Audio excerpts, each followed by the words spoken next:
அன்பானவர்களே, நித்திய வெளிச்சம் டிவியின் எக்கால சத்தம் நிகழ்ச்சிக்கு உங்கள் அனைவரையும் வரவேற்கிறோம். இந்த நிகழ்ச்சியில் இப்போது நாம் பார்க்க போவது ஒரு ராஜாவின் கலிலேயாவிலிருந்து கல்வாரி வரை நடந்த ஒரு மரண யாத்திரையை பற்றி இந்த நிகழ்ச்சியிலே நாம் பார்க்க இருக்கிறோம். பரலோகம், பாதாளம், பூலோகம் 3 உலகத்தையும் படைத்த ஒரு ராஜா இந்த பூமியில் வந்து பிறக்கும்போது யூதேயா நாட்டில் பிறந்திருந்தாலும் வளர்ந்தபோது கலிலேயா நாட்டில் கிட்டத்தட்ட 30 ஆண்டுகளுக்கு மேலாக அந்த இடத்திலேயே வாழ்ந்து கொண்டிருக்கிறார். அந்த இடத்தில் போதனை செய்து கொண்டிருக்கிறார். இந்த ராஜா தன்னுடைய மரணம் நெருங்கிவிட்டது என்று அந்த கலிலேயா பிரதேசத்தை கடைசி முறையாக பார்த்துவிட்டு அப்படியே யாத்திரை புறப்படுகிறார். Point of no return. ஒரு தலைவர் அல்லது ஒரு ராஜா ஒரு இடத்திலிருந்து கிளம்புகிறார், ஒரு இடத்துக்கு போகிறார் அப்படின்னு சொன்னால் அந்த இடத்துல பயங்கரமான தோரணங்கள் கட்டி தலைவரே வருக வருக, வாருங்கள் தலைவரே, இப்படியெல்லாம் சொல்லி அநேக விதமான ஆர்ப்பரிப்போடு ஜனங்கள் வரவேற்பார்கள். ஆனால் இந்த 3 உலகத்தையும் படைத்த இந்த ராஜா 30 ஆண்டுகளாக வாழ்ந்து கொண்டிருந்த அந்த இடத்தை விட்டு தான் மரணமடைய போகும் யூதேயா நாட்டில் உள்ள எருசலேமை நோக்கி தன்னுடைய யாத்திரையை தொடங்குகிறார். இப்போது இயேசு கிறிஸ்து அரியணை ஏறி ராஜாவாக அமர போகவில்லை. அவர் சிலுவையில் அறையுண்டு மரித்து அடக்கம் செய்யப்படுவதற்காக போகிறார். இப்போ இந்த இடத்துல நம்ம பார்த்தோன்னு சொன்னால் இந்த கலிலேயாவுக்கும் இந்த யூதேயாவுக்கும் கிட்டத்தட்ட 110 முதல் 120 கிலோமீட்டர் தூரம். அன்றைய இஸ்ரவேல் நாட்டில் 3 ஸ்டேட்டுகள். ஒன்று யூதேயா, இயேசு பிறந்த இடம். இன்னொன்று சமாரியா. 3வது இடம் கலிலேயா. இயேசு 30 வருடங்களுக்கு மேலாக வாழ்ந்த ஒரு இடம், அதிகமாக பிரசங்கம் செய்த இடம் கலிலேயா. இந்த இடத்துலேருந்து இந்த இடத்துல வச்சு தான், அதாவது யூதேயாவில் வைத்து தான் தன்னுடைய மரணம் நிகழ வேண்டும் என்று தீர்க்கதரிசிகள் சொல்லியிருந்ததுனால கடைசி மரண நாள் நெருங்கும்போது இங்கிருந்து யாத்திரையை தொடங்குகிறார். வரலாற்றில் பார்க்கும்போது கிறிஸ்துவுக்கு முன்னாடி ஒரு 49 வருடங்களுக்கு முன்னாடி இந்த ஜூலியஸ் சீசர் அப்படின்னு சொல்லப்படுகிறவர் ரூபிகான் நதியை கடந்து தன்னுடைய படை வீரர்களோடு போகும்போது நிச்சயமாக மரணமும் நிகழலாம் என்ற எதிர்பார்ப்போடு தான் கடந்து போனார் அப்படின்னு இந்த சரித்திரத்தின் மூலமாக, வரலாறு மூலமாக நம்ம அதை வாசிக்க முடியும், பார்க்க முடியும். இயேசு மரணம் நிகழலாம் அப்படிங்கிற எண்ணத்தில் இல்லை, மரணம் நிகழும் என்று தெரிந்தே புறப்பட்டு போகிறார். ஆனால் பார்த்திங்கன்னா இது இப்போது எடுத்த ஒரு முடிவல்ல. பரலோகத்தில் இவர் பூமிக்கு வருவதற்கு ஒரு 4000 வருடங்களுக்கு முன்பாகவே எடுத்த ஒரு முடிவு. ஆபிரகாம் கிட்டத்தட்ட இயேசு பிறப்பதற்கு ஒரு 2000 வருடங்களுக்கு முன்பாகவே ஆபிரகாம் தன்னுடைய மகனான ஈசாக்கை பலியிடுவதற்கு 3 நாட்கள் நடந்து போன இடம் மோரியாமலை. அந்த இடத்துல தான் திரும்ப சாலமோன் ராஜா ஆலயத்தை கட்டி எருசலேம் என்கிற பெயர் அதுக்கு வருகிறது. அந்த இடத்தை நோக்கி இயேசு தன் மரணத்தை நோக்கி போகிறார். அந்த ஆபிரகாம் ஈசாக்கை பலியிட கழுத்துக்கு நேராக கத்தியை ஓங்கும்போது அந்த கழுத்துக்கும் கத்திக்கும் சரியாக ஒரு அடி தூரம் தான் இருந்திருக்கிறோம். அந்த நேரத்தில் தேவன், ஆபிரகாமே பிள்ளையாண்டான் மேல் கை போடாதே, உன்னுடைய பிள்ளைய அல்ல நீ பலியிட வேண்டியது, என்னுடைய மகனை நீ திரும்பி பார்த்தா தெரிகிற அளவில் இருக்கிற அந்த கொல்கொத்தா மலையில் நான் பலியிட போகிறேன்.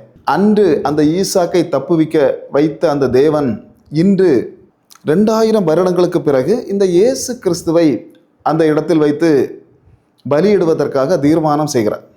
இந்த பயணத்தை பற்றி, இந்த இயேசு கிறிஸ்து பூமிக்கு வர்றதுக்கு ஒரு 700 வருடங்களுக்கு முன்பாகவே ஏசாயா தீர்க்கதரிசி அப்படின்னு சொல்லக்கூடிய தீர்க்கதரிசி தெளிவாக இந்த பயணத்தை எழுதி வச்சிருக்கிறார். ஏசாயா தீர்க்கதரிசி அப்படின்னா யார் அப்படின்னு கேட்டால், ஒரு 4 ராஜாக்கள், 1 2 அல்ல, 4 ராஜாக்களின் அரசவையில் தீர்க்கதரிசியாக இருந்து பணியாற்றியவர். 50 வருடங்களுக்கு மேலாக தீர்க்க தரிசனங்களை சொன்ன ஒரு தீர்க்கதரிசி. ஒரு விஐபி அந்தஸ்தில் இருந்தவர்.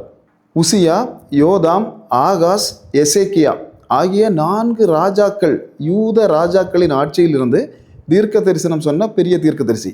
எத்தனையோ ஆட்சியாளர்கள் அதிகமாக போனால் ஒரு 5 வருடம் இருந்துவிட்டு காணாமல் போகிறத நம்ம பார்க்க முடியும். ஆனால் இந்த ஏசாயா தீர்க்கதரிசி அவர்களுடைய அரண்மனையில் இருந்து தீர்க்க தரிசனங்களை சொல்லி வந்த ஒரு தீர்க்கதரிசி. அசீரியா அப்படின்னு சொல்லப்படக்கூடிய ஒரு வல்லரசு நாடு இந்த இஸ்ரவேலை பயப்படுத்தி கொண்டிருந்த அந்த நேரத்தில் ஏசாயா 53வது அதிகாரத்தில் வரக்கூடிய ஆட்டை போல அடிக்க கொண்டு போகப்படுவார் அப்படிங்கிற ஒரு விஷயத்தை இயேசுவின் 700 வருடங்களுக்கு முன்பாகவே இவர் சொல்லி வைக்கிறார். இப்போது கலிலேயா ஸ்டேட்டிலிருந்து சமாரியா ஸ்டேட்டை கடந்து இயேசுவுடைய இந்த மரண யாத்திரை நடந்து கொண்டே இருக்கிறது. கூடால சீசர்கள் 12 சீசர்களும் கூடவே வந்து கொண்டிருக்கிறாங்க. இப்போ இயேசு சில விஷயங்களை அவர்களிடம் சொல்லுகிறார். நான் எருசலேமுக்கு போகிறோம். அந்த இடத்துல இந்த பரிசேயர்கள் என்று சொல்லப்படக்கூடியவர்கள், சதுசேயர்கள் என்று சொல்லப்படக்கூடியவர்கள், இந்த வேதாகமத்தை எழுதி கொண்டிருக்கும் இந்த வேதபாரர்கள், இவர்கள் எல்லாம் சேர்ந்து என்னை வாரினால் அடிப்பித்து சிலுவையில் அறைந்து கொலை செய்வார்கள், நான் அடக்கம் பண்ணப்படுவேன். இப்படிப்பட்ட சில காரியங்களை இந்த சீசர்களிடம் சொல்லும்போது இயேசு உருக்கமாக சொல்லி கொண்டிருக்கும் போதே அந்த இடத்துல இருந்த இந்த யோவான், யாக்கோபு என்ற சகோதரர்கள் அழகான ஒரு பதிலை சொன்னாங்க. நீர் ஆட்சிக்கு வரும்போது அந்த நீதித்துறையும் அந்த உள்துறையும் எனக்கும் என் சகோதரனுக்கும் வேணும். இப்போ அநேக பேருக்கு இயேசு வேண்டாம், அவருடைய ஆசீர்வாதங்கள் வேணும். இதை பார்த்து கொண்டு இருக்கிற தேவ பிள்ளைகளே, தேவன் முன்பாக இயேசு தான் எனக்கு வேணும் அப்படின்னு ஒரு தீர்மானத்தை நீங்கள் போட்டீங்க அப்படின்னு சொன்னால் உங்கள் பிள்ளைகள், உங்கள் குடும்பங்கள், உங்கள் தலைமுறைகளை ஆசீர்வதிக்கிற ஒரு கர்த்தர் உண்டு.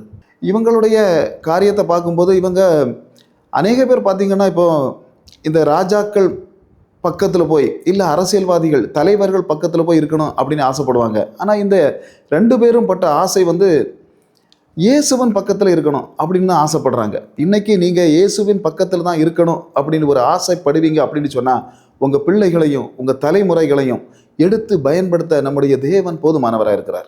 இப்போ இந்த பயணம் நீண்டு கொண்டே போகிறது. இந்த இடத்துல வரும்போது பார்த்திங்கன்னா எரிக்கோ பக்கத்தில் வர்றாங்க. அப்படி 12 சீசர்களும் சேர்ந்து இந்த எரிக்கோ என்று சொல்லப்படக்கூடிய இடத்துக்கு வர்றாங்க.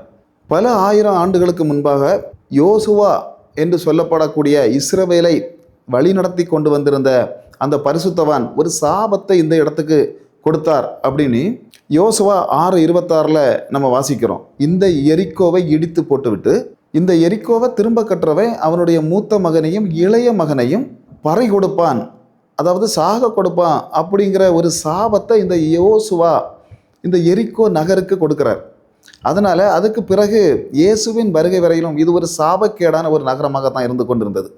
பார்த்திங்கன்னா தேவ பிள்ளைகளை, இன்றைக்கி உங்கள் குடும்பங்கள் உங்கள் சுற்றியில் இருக்கிற மற்றவர்களை விட சாபத்துக்குள்ளே இருந்து கொண்டு இருக்கிறது அப்படின்னு நினச்சி இந்த சில சகோதரிகள் இந்த நிகழ்ச்சியை நீங்கள் பார்த்து கொண்டு இருக்கிறீங்க. தேவன் தெளிவாக சொல்லுகிறார், எந்த இடம் சாபமாக இருந்ததோ, எப்படிப்பட்ட இடம் சாபமாக இருந்ததோ அந்த இடத்துக்குள்ளே நான் கடந்து போய் அங்கே ஒரு ஆசீர்வாதத்தை கொடுத்தேன் அப்படின்னு சொன்னால் இன்னைக்கு உங்கள் வீட்டுக்குள்ளே உங்கள் குடும்பத்துக்குள்ளே சாபமாக இருக்கக்கூடிய உங்களுடைய தலைமுறைகளுக்குள்ளே நான் கடந்து வந்து உங்கள் குடும்பத்துக்குள்ளே ஒரு ஆசீர்வாதத்தை தருவேன் அப்படின்னு சொல்லி ஆண்டவர் எங்களுக்கு வாக்கு கொடுக்கிறார்.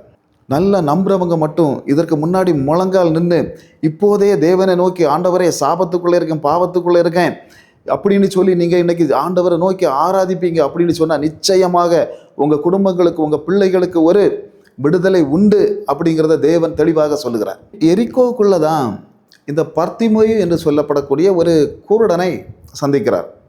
இவன் தென்னை மரத்தில் ஏறி கீழே விழுந்து கண்ணு போன கேஸ் இல்லை கபடி விளையாடி கீழே விழுந்து கண்ணு போன கேஸ் இல்லை, பிறவியிலேயே இவன் குருடனாக இருந்தான்.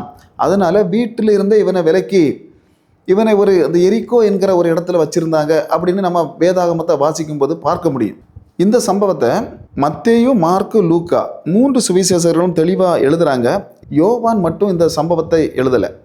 இதில் மார்க்கு ஒருபடி மேலே போய் தீமேயு என்பவருடைய மகனான பர்த்திமேயு அப்படின்னு சொல்லி மிக தெளிவாக மார்க்கு சொல்லுகிறார். அதாவது தீமேயு என்று சொன்னால் கனத்துக்குரியவன் என்பது தான் அர்த்தம். பாருங்கள், பேர் தான் கனத்துக்குரியவன், ஆனால் அவனுடைய பிள்ளை பிச்சை எடுத்திருக்கிறான், அவனுடைய மகன் பிச்சைக்காரனாக இருக்கிறான். இன்றைக்கி என்னுடைய பிள்ளைகளுடைய நிலைமை என்ன, என்னுடைய பிள்ளைகளுடைய பாரம் என்ன, என்னுடைய பிள்ளைகளும் இனி இப்படிப்பட்ட கஷ்டத்துக்குள்ளே போயிடுவாங்களோ, அவர்களுடைய நிலைமை என்ன, ஒரு வேலை கிடைக்கலையே, என் பிள்ளைகள் ஆசீர்வாதிக்கப்படுவாங்களா அப்படின்னு சொல்லி சில பேர் இதற்கு முன்னாக இருந்து ஜெபித்து கொண்டு இருக்கிறீங்க. தேவ பிள்ளைகளே, தேவன் தெளிவாக சொல்லுகிறார், உங்கள் பிள்ளைகளை உயர்த்தி உங்கள் தலைமுறைகளை உயர்த்தி உங்கள் குடும்பங்களை அவர் உயர்த்துவார். தேவனை மட்டும் நீங்கள் நம்புவீங்க அப்படின்னு சொன்னார். இப்போ இயேசு கூப்பிடுகிறார் அப்படின்னு சொன்ன உடனேயே இந்த பார்த்திமேயு குருடன் மேல் வஸ்திரத்தை களைந்து விட்டு வந்தான் அப்படின்னு நம்ம பார்க்குறோம். இந்த மேல் வஸ்திரம் அப்படின்னா என்ன அப்படின்னா, இவன் பிச்சை எடுப்பதற்காக அவங்க கொடுத்திருந்த ஒரு லைசன்ஸ், கவர்மெண்டோட லைசன்ஸ். இவன் பிச்சைக்காரன் என்பதற்காக.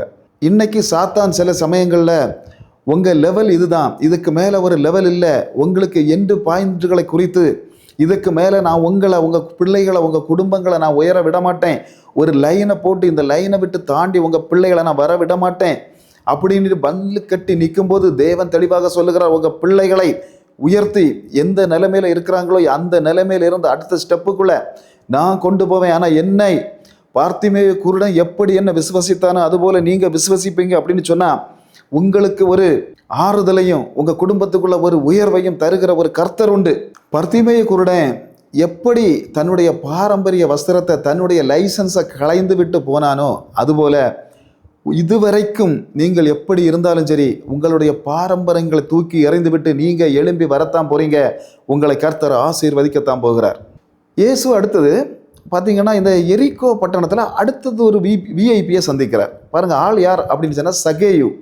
அன்னைக்கு அந்த இஸ்ரவேலில் வரி வசூலிப்பது அப்படின்னு சொன்னால் இன்னைக்கு இந்த டோல்கேட்டில் பணம் பிரிப்பது மாதிரி, டோல்கேட் கான்ட்ராக்ட் எடுத்து பண மழையில் நனைவது போல பண மழையில் நனைந்து கொண்டிருந்த ஒரு மனுஷன் தான் இந்த சகேயு. இப்போது இயேசு வந்து உன் வீட்டில் நான் ரைடு பண்ண போகிறேன் அப்படின்னு சொன்னாருன்னு இல்லை, உன் வீட்டில் நான் தங்கணும், அந்த கஷ்ட காலத்திலையும் அந்த கஷ்ட நேரத்திலையும் தேடி போகிறார். தேவ பிள்ளைகளே, எவ்வளவு கஷ்ட காலத்திலையும் உங்கள் குடும்பங்களை, உங்கள் பிள்ளைகளை தேடி வருகிற ஒரு கர்த்தர் உண்டு. இயேசு வருகிறார் அப்படின்ட்டு இந்த சகேயு அறிந்த உடனேயே தன் கையில் இருக்கக்கூடிய சுவிஸ் பேங்கில் கிடக்கக்கூடிய பணத்தையும் இந்தியன் ஓவர்சீஸ் பேங்கில் கிடக்கக்கூடிய பணத்தை எல்லாம் எடுத்து 4 இரட்டியாக நான் திரும்ப கொடுக்குறேன் அப்படின்னு ஒரு முடிவுக்கு வருகிறான். தெய்வ பிள்ளைகளே, இன்று உங்கள் வீட்டுக்குள்ளே சாத்தானிய கட்டுகள் ஏதாவது இருக்கும் அப்படின்னு சொன்னால் அதை எடுத்து வெளியே வீச நான் தயாராக இருக்கிறேன் அப்படின்னு சொன்னால் உங்கள் குடும்பங்களை, உங்கள் பிள்ளைகளை எடுத்து பயன்படுத்த, உயர்த்த என் தேவன் போதுமானவராக இருக்கிறார்.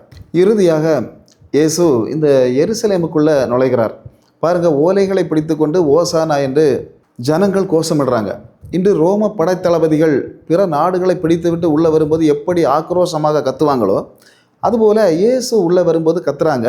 ஆனால் இயேசு குதிரையில் வந்தார் அப்படின்னு இல்லை, கழுதையில் ஏறி உள்ளே வருகிறார். ஏன் அப்படின்னு சொன்னால் இந்த குதிரை அப்படின்னு சொல்லப்படுவது போருக்கு அடையாளம், யுத்தத்துக்கு அடையாளம், இரத்தத்துக்கு அடையாளம்.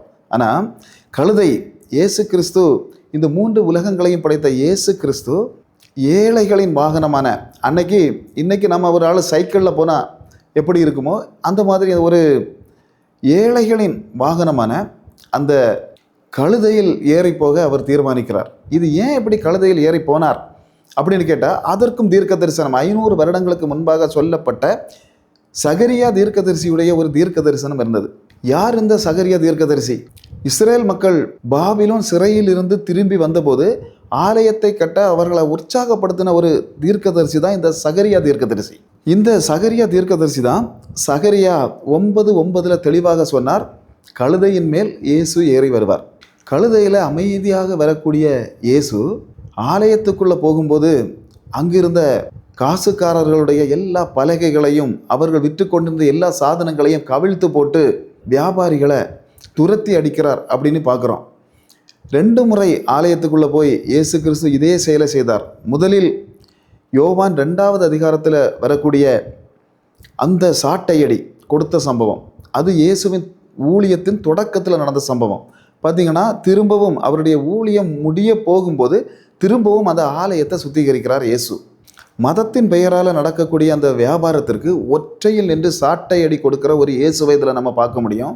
ஆலயத்தையும் சுத்திகரிக்க வேண்டும் என்று சொல்லுகிற அதே தேவன் இன்னைக்கு நம்மையும் சுத்திகரிப்பேன் என்று சொல்லுகிறார். அவருடைய சுத்திகரிப்பு இருந்தால் மட்டும்தான் தெய்வ பிள்ளைகளை பரலோக ராஜ்யத்தை நாம் சுதந்திரித்து கொள்ள முடியும். தெய்வ பிள்ளைகளை, ஒரு பக்கம் மக்கள் அவரை ராஜாவாக கொண்டாடுறாங்க, இன்னொரு பக்கம் சாத்தானிய கூட்டங்கள் சேர்ந்திருந்து தூக்கம் இல்லாமல் இவரை எப்படி சிலுவையில் அறையலாம், எப்படி கொலை செய்யலாம் அப்படின்னு சொல்லி திட்டம் போட்டு கொண்டு இருக்கிறாங்க. தெய்வ பிள்ளைகளே, கூடால இருந்த ஒருத்தன் இயேசுவை விலை பேச போகிறான். சிலுவைக்கான கவுண்டவுன் இனி தொடங்க போகிறது. இயேசுவின் கூடவே இருந்த ஒருத்தன் காசு வாங்குவதற்காக புறப்பட்டு போகிறான். பாருங்கள், கவனிக்க வேண்டும். சிலுவைக்கான கவுண்டவுன் தொடங்குகிறது. பரிமள தைலத்துக்கு 300 வெள்ளிக்காசு விலை போட்ட ஒருத்தன், இயேசுவின் கூட இருந்தவன், இப்போ என்ன செய்ய போகிறான்னா வெறும் 30 வெள்ளிக்காசு இயேசுவுக்கு விலை போட போகிறான். அந்த துரோகத்தின் ரகசியம் என்ன? இயேசு கிறிஸ்து கடைசியாக கீதரோன் என்று சொல்லப்படக்கூடிய ஆற்றை அவர் கடந்து போனார். பைபிளில் பார்க்கும்போது 2 ஆறுகளை, ஒன்று யோர்தான் ஆறு, இன்னொன்று கிதரோன் ஆறு. அப்போ இந்த கடைசி மரணத்தின் போது கடைசி நாளில் ஏன் இந்த ஆற்றை கடந்து போனார்? இப்படிப்பட்ட காரியங்களை அடுத்த எபிசோடில் நாளை நாம் சந்திப்போம். கர்த்தர் உங்களை ஆசீர்வதிப்பாராக. ஆமேன். Praise the lord. Praise the Lord.